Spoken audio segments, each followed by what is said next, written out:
If you've ever been involved in audit, compliance, or anything related to that, you're already in cybersecurity. Congratulations.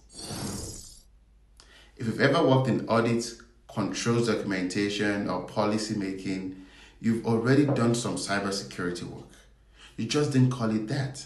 Today, I'll show you how your role maps to one of the most in-demand areas in cybersecurity, GRC, governance, risk, and compliance. This might be the shift you've been waiting for. In cybersecurity, GRC is about making sure that the organization has policies and controls that protect information, understands its risks and acts on them, and can prove it's doing the right things to clients, regulators, or partners.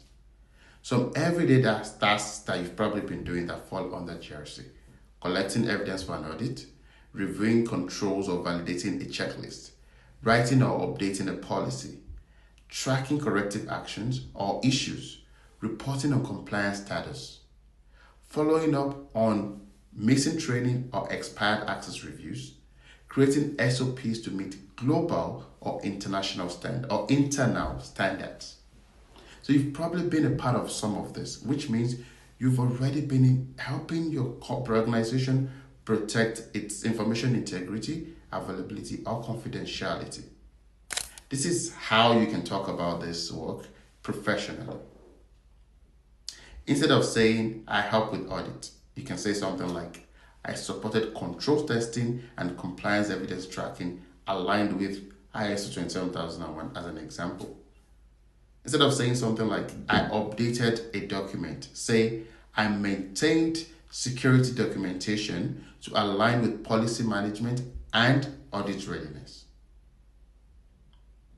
You can also replace something like, I sat in risk meetings with, I contributed to risk identification and control prioritization during quarterly security reviews.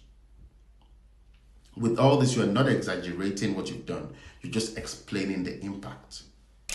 If you can understand risk, support controls, and communicate with business stakeholders, you're already doing cybersecurity, at least at the foundational level.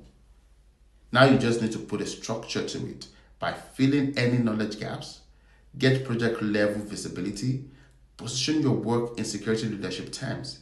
That's how your career can shift. Next weekend, I'll cover security operations and how people in support, tech, or monitoring roles can position themselves for threat detection, incident response, and real-world technical leadership, even without being an engineer.